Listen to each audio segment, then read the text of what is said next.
Fala, família da Natação Criativa! Muito obrigado pela sua presença e já vou te pedir um favor logo no início. Ativa a notificação, segue esse canal e, claro, compartilha essa entrevista que eu tenho certeza que alguém precisa saber disso. A gente vai falar hoje sobre a dificuldade em tomar decisões. Você tem várias coisas que interferem na sua tomada de decisão e é o que a gente vai falar hoje para você, que às vezes o excesso de informação atrapalha a sua forma de tomar essa decisão. E claro que eu trouxe o especialista no assunto, Gabriel Ferraz. Muito obrigado pela sua presença, Gabriel. Que honra estar aqui novamente, meu amigo. Eu me sinto feliz. Para você que nos acompanha, espectador, eu acredito que todo nome carrega uma missão. E o meu nome significa mensageiro, enviado por Deus. O grande desafio para mensageiras e mensageiros é só não querer ser maior que a mensagem. E hoje aqui a nossa ideia é trazer o quê? Uma mensagem de progresso para você, para sua vida. E vamos juntos, me sinto muito feliz em estar aqui. Bora lá, os cientistas estimam que o ser humano costuma tomar 35 mil decisões por dia. Pode parecer até um exagero, mas pensa como cada ação sua depende da sua decisão, mesmo que de forma inconsciente. Você que está assistindo esse podcast, você teve que tomar essa decisão. E quando a gente toma uma decisão, isso gera renúncia em outras coisas. Então, na hora que está assistindo esse podcast, você está deixando de fazer outras coisas. Mas como tomar essa decisão de forma mais assertiva? Mas calma que a gente vai falar sobre isso. Antes, vamos agradecer os nossos parceiros que fazem desse sonho uma realidade. Materiais pedagógicos da Flote. Acesse o site da Flote, diversos materiais inovadores. Pense em algo novo para natação? É claro que a Flote já criou um catálogo gigantesco com vários materiais, algo novo. Acredito, esse mês a Flote já criou. Plataforma Educar, com mais de 200 cursos para você que precisa de horas complementares. Acessa lá, no sofá da sua casa você consegue fazer curso em tudo que é a área aí da educação física. A Sobrasa, Sociedade Brasileira de Educação de Salvamento Aquático. Acesse o site sobrasa.org. Diversos dados para você levar no seu dia a dia sobre prevenção aquática e, claro, os cursos gratuitos no site da Sobrasa. O aplicativo da Swimtrack. Você acha que é caro ter o seu próprio aplicativo com o seu logo, com o seu nome? Você consegue fazer avaliação pedagógica, aeróbica, anaeróbica, chamada, enviar vídeos para os seus alunos. E a Manta, nova metodologia de natação saindo do forno. Acessa lá o Instagram, Metodologia Manta, e saiba mais sobre essa nova metodologia. Mas vamos lá, Gabriel. De que maneira aí que esse excesso de informação que a gente falou aí na abertura do programa pode prejudicar a capacidade aí dos professores em tomar decisões eficazes? Vamos um passo anterior a esse que eu acho que é importante. Quando eu estava estudando neurociências lá na PUC, nos foi apresentado uma estrutura de tomada de decisões.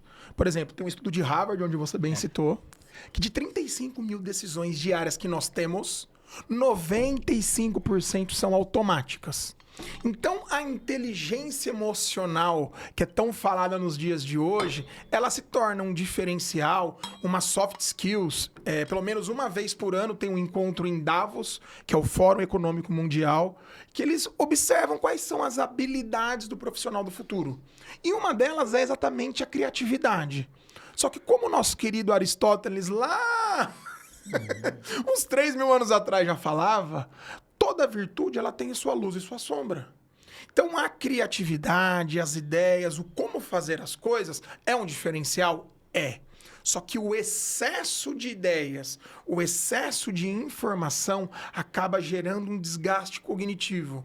Você já teve aquele dia que você fez um treino ou proporcionou um treino que a pessoa ela saiu extremamente fatigada? Muitos. Então, olha que interessante, também existe a fadiga cognitiva. E eu acredito que nesse nosso encontro, nesse nosso reencontro, nós falaremos sobre isso. Não, com certeza. Você falou a palavra que eu mais gosto, criatividade. E os estudos mostram que não é difícil ter ideias, como muita gente acredita. O difícil é colocar em prática essas ideias.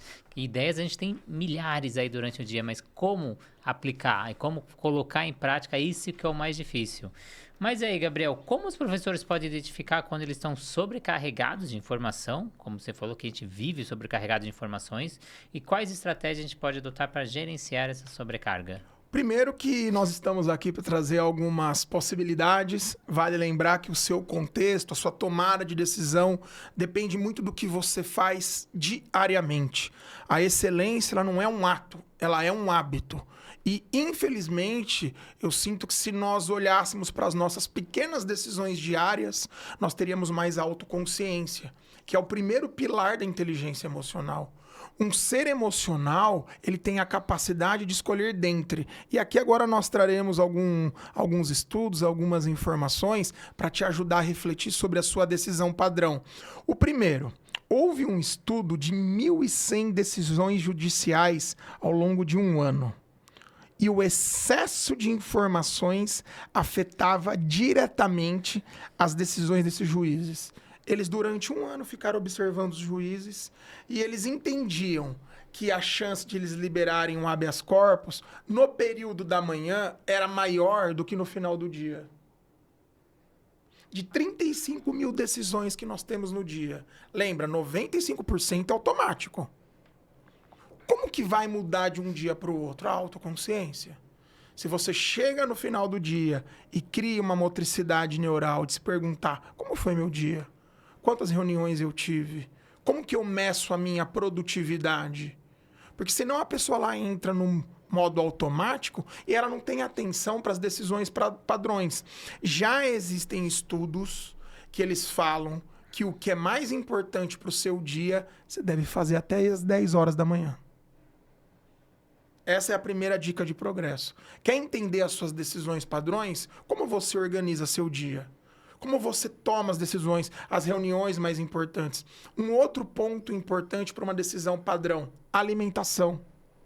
Já teve algum dia que na correria de São Paulo, você se pegou sem almoçar, você se pegou na parte da tarde e sentiu que a energia caiu? Com certeza. Isso não se alimentou, não tem como ter força. Não tem força, mas são coisas óbvias que às vezes nós negligenciamos. Então, às vezes a tomada de decisão ela não acontece porque a pessoa não olha para esse óbvio, que é a verdade mais difícil de ser enxergada. O que é mais importante para o meu dia? Organiza. Segundo, como está minha alimentação, como está minha energia? Existe um estudo que eu encontrei esses dias que eu achei bem interessante. Após uma refeição, se a pessoa faz uma caminhada de 10 minutos, uma volta no quarteirão, sabe qual é a chance da digestão dela subir? 30%. São pequenas decisões, são pequenas coisinhas que se a gente faz no dia a dia, a nossa qualidade de vida ela melhora, o nosso bem-estar ele melhora. Só que o que acontece? Para isso, nós precisamos o quê? De um planejamento. Um planejamento para falar assim, poxa, por que eu estou fazendo isso? Como que isso pode me ajudar a ser mais intencional na minha tomada de decisão?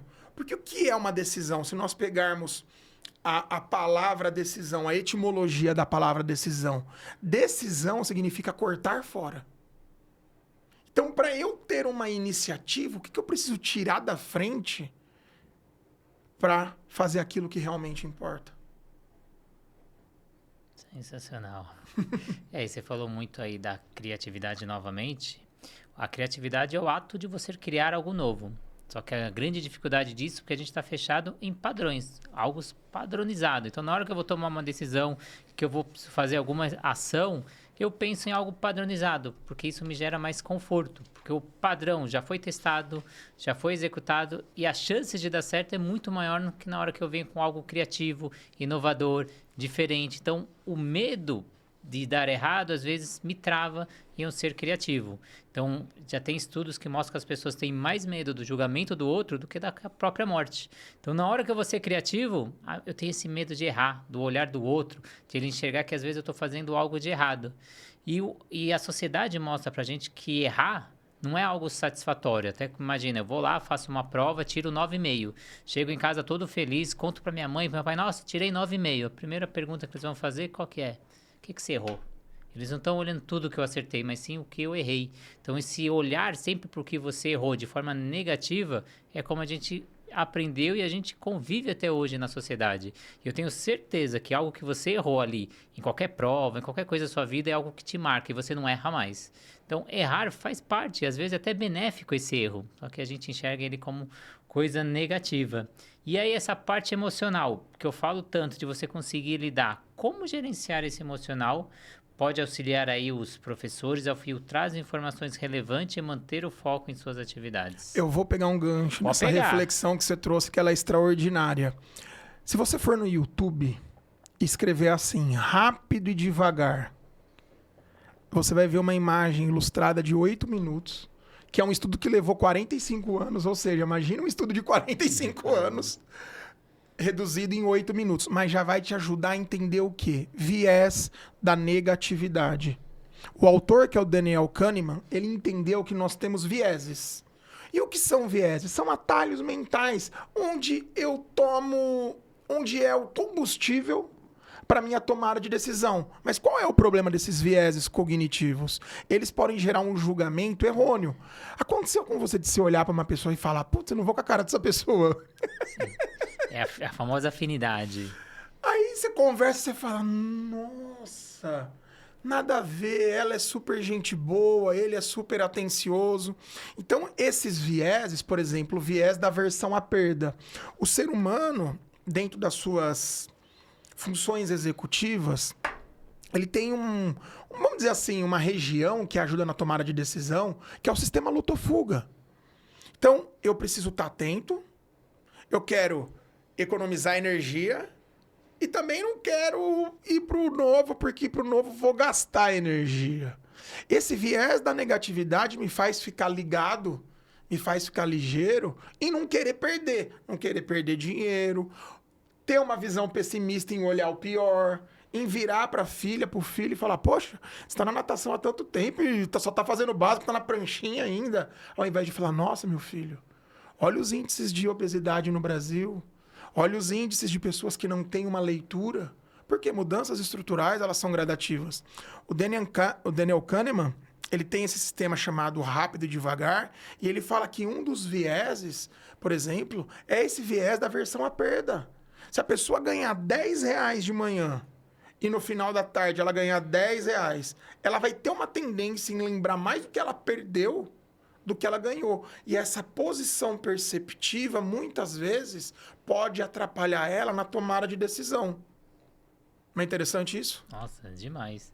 Mas aí como esse gerenciamento emocional pode auxiliar esses educadores a filtrar as emoções? Olha que interessante. Toda emoção, ela traz uma mensagem. O sentimento é a interpretação dessa mensagem. Uma pessoa que é inteligente emocionalmente, ela tem a capacidade de escolher dentre. Vou te dar um exemplo. Há 3 anos atrás, eu estava levando a minha noiva para comemorar o aniversário dela. Noiva, esposa agora? Hoje esposa, patroa, Opa. mandar um beijo. Nós estávamos na Juscelino Kubitschek, conversando, falando da vida, e eu mosquei do verbo vacilar. O vidro estava semi-aberto, vi um menino, estourou o vidro. Ela é uma modelo internacional, voou vidro para tudo quanto era lado. O menino pegou o celular e saiu correndo. E é interessante que há 4 anos, a capa do meu celular é obrigado. Eu sou cristão, tem um versículo que ele faz parte da minha vida, que todas as coisas cooperam para o bem daqueles que amam a Deus. Então, tudo que acontece eu posso tirar um aprendizado. É fácil, não é? Eu já tive pessoas queridas que faleceram, pessoas que eu amei e ajudei que me traíram, projetos que eu achei que eu ia arrebentar e não fechei. Emocionalmente, é a capacidade que nós temos de escolher dentre. Emocionalmente, eu ter a criatividade de olhar e falar assim, poxa, eu fui no podcast e eu poderia ter me estruturado melhor. Eu poderia ter feito melhor. Quantos episódios você já gravou? Ixi, quase 400 já. Tem uma trend agora no Instagram. Primeiro você começa, depois você melhora. A emoção, ela é exatamente isso. A hora que os vidros estouraram e eu virei e olhei para minha sócia afetiva, né? Porque o relacionamento é uma grande sociedade de momentos bons e momentos ruins. E eu olhei para o rosto dela e eu vi que não estava sangrando, não tinha visto, ela estava pálida. Eu falei, tudo bem. Eu permito me sentir para aprender a lidar. Fechei os olhos, fiz uma respiração. Eu acredito muito no mindfulness. Eu acredito muito nessa questão de buscar atenção plena. Estava sentindo uma raiva grande que eu quase segurei o menino. Cortou meu dedo com o vidro. Aí eu saí com o meu carro, parei num posto. Veio uma mulher atrás, Falou assim, olha, o menino que estourou seu vidro, ele entrou num outro carro, nós pegamos as placas e mandamos para a polícia. E olha que interessante o viés cognitivo. De 0 a 1000, qual era a chance de achar esse celular? Quase zero. Pois deu 5 minutos, o policial parou e fez uma pergunta muito inteligente. Na medida do possível, como você está? Falei, olha, graças a Deus eu tô bem, porque fisicamente não aconteceu nada conosco. Fiquei 9 meses limpando caco de vidro. Ele falou assim, cara, acabaram de encontrar o carro, seu celular tá na delegacia. Isso foi um sábado à tarde. Cheguei na delegacia 2 horas, saí quase meia-noite? Sim. Tem um lado chato da coisa? Tem. Mas, de fato, o meu celular ele foi recuperado. Então, a vida ela vai nos apresentar situações delicadas para tomada de decisão, que é o tema central da nossa troca. E o porquê o excesso de informações ele pode atrapalhar a nossa tomada de decisão, o excesso de informações, até o excesso de criatividade, ele pode atrapalhar nós desempenharmos um projeto. Porque tem muita opinião de quem não faz nada. Hoje em dia, tem mentor para tudo, tem framework para tudo, tem metodologia para tudo. Você citou agora há pouco uma metodologia, correto? Certo, a Manta. Quanto que você precisou refinar essa metodologia para ter validação, para ter comprovação social? Tem um estudo muito bacana sobre vieses de tomada de decisão, gatilhos mentais. 90% dos brasileiros só compram na necessidade. Sim. Você pode falar de validação social, de marca de estratégias de marketing. Emocionalmente, infelizmente, o brasileiro ele compra só na necessidade. Então, quando nós olhamos essas situações do dia a dia, por exemplo, em São Paulo, capital, mais de 250 pessoas são furtadas com o celular diariamente. Recentemente tivemos uma situação assim deplorável. Uma pessoa jovem, ela foi assassinada aqui no Parque do Povo. Sim. Por causa do celular, não foi nem por causa da bicicleta. Acho que a bicicleta valia 20 vezes o celular.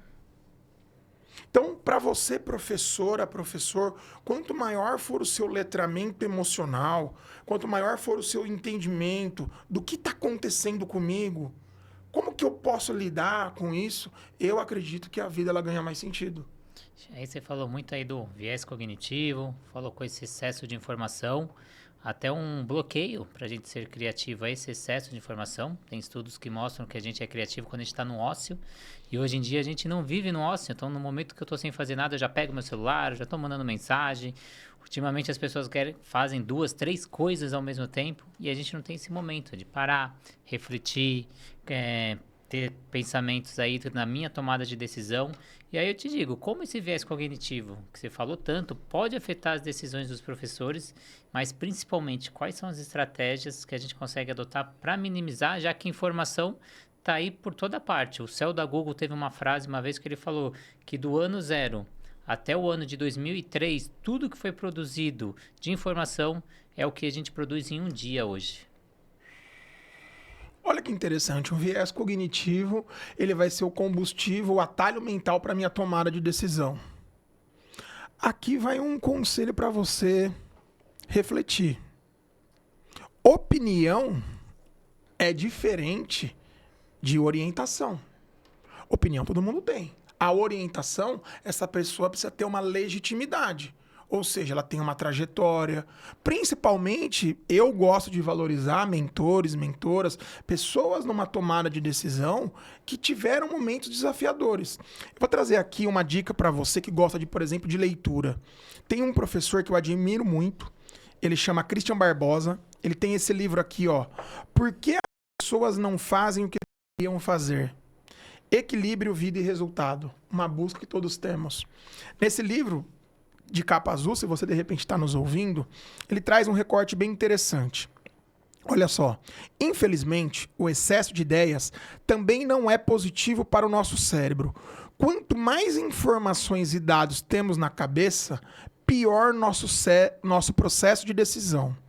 Angelica de Moca, diretora do Centro Neural de Tomada de Decisões da Temple University, em conjunto com um grupo de cientistas, desenvolveu uma espécie de quebra-cabeça de combinações, um jogo com uma série de alternativas para testar a capacidade de decisão das pessoas.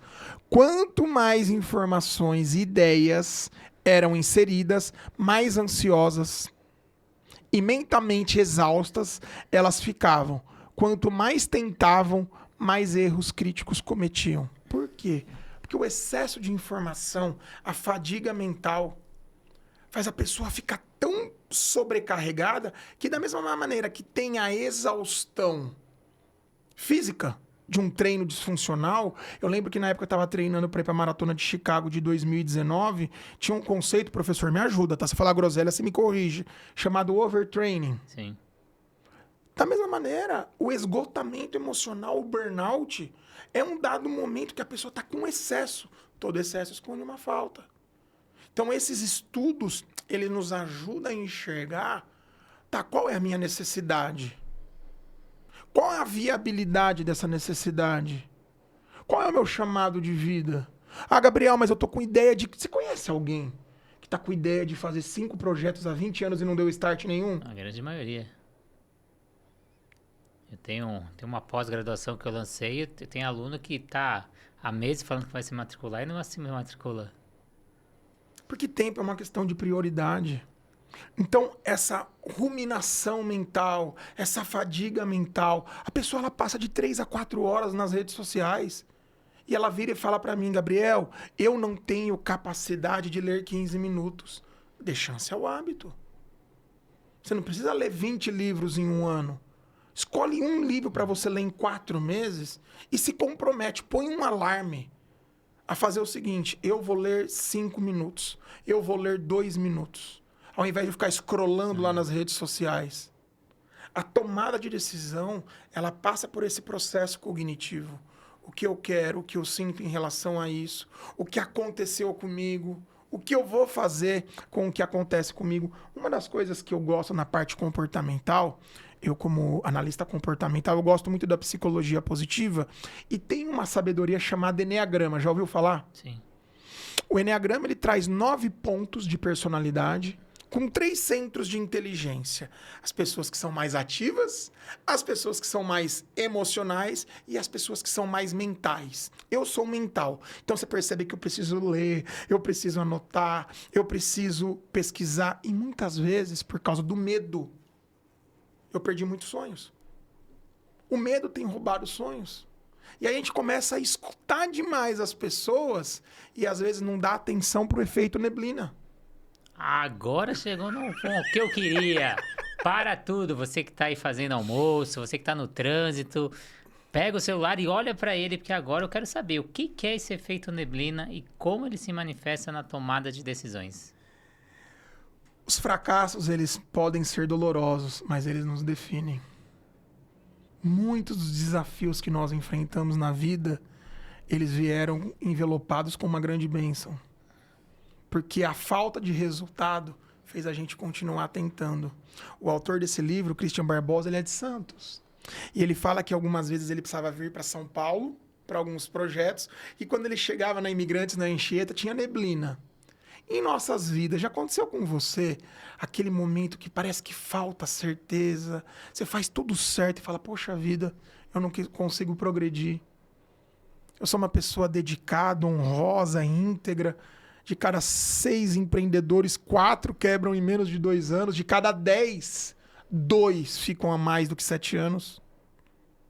Você fala, poxa vida, eu estou fazendo tudo certo. Por que não dá? Por que as coisas não estão indo? É exatamente quando você está dirigindo, aparece uma neblina. E aí o que acontece em Santos? Isso, pelo menos como o autor falando. Eles chegavam no pedágio, via que estava com muita neblina, o que eles faziam? Acumulavam carros. E um carro da polícia rodoviária na frente, numa velocidade de 50 km por hora, devagarzinho, e descia de comboio. Olha a necessidade de relacionamentos.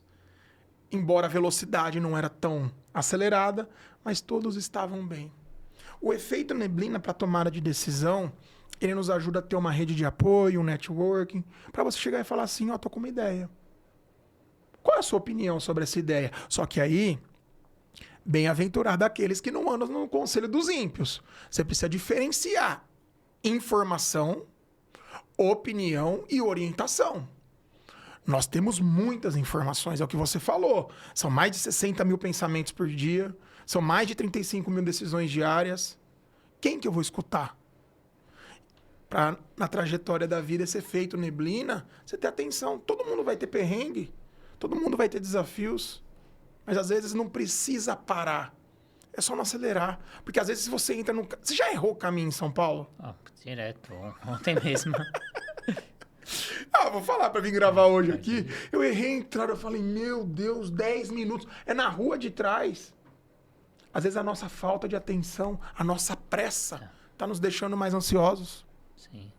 Gabriel, queria agradecer muito aí, acho que contribuiu com muitos profissionais aí do outro lado, mas tenho certeza que eles ainda estão com algumas dúvidas. Como te achar nas redes sociais? Quais são os seus projetos? O que você tem para oferecer aí para o nosso público? Instagram, GFerrazV.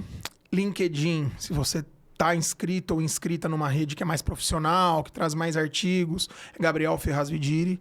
Eu tenho um podcast chamado Papo de Progresso, tanto no YouTube como em todos os streamings. Trabalho com mentorias, processo de treinamentos para pessoas e empresas. Atualmente estou no mestrado em desenvolvimento humano para gestores, na área de competitividade, na linha de gestão de pessoas. Então você, empreendedor, empreendedora, se quiser reconhecer o que você tem de melhor através da ciência do caráter comportamental, só falar com a gente e vamos para cima. Isso é uma grande honra. Muito obrigado, Gabriel. Obrigado também aos nossos parceiros que auxiliam a gente nesse projeto, faz a gente levar essa informação de qualidade para vocês. A Flote Materiais Pedagógico, a Sobrasa, Sociedade Brasileira de Salvamento Aquático, Plataforma Educar, aplicativo da Swintrack e a Manta. Então, muito obrigado a todos, obrigado a você do outro lado. Ativa a notificação, compartilha essa entrevista e, claro, segue o nosso canal. Qualquer dúvida, deixa aqui embaixo no comentário que eu envio para o Gabriel e o Gabriel responde para vocês. Então, muito obrigado mesmo.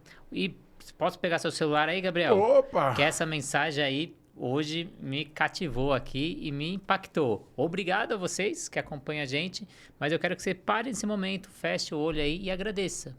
Agradeça pela sua saúde, agradeça pela saúde da sua família, pela segurança, por tanta coisa que a gente tem hoje que às vezes a gente não para e consegue agradecer, que a gratidão é um sentimento que tem que estar presente no seu dia a dia. Então, muito obrigado mesmo por você que acredita nesse projeto, que acompanha a gente, que sem você nada aqui faria sentido. Então, obrigado e até a próxima.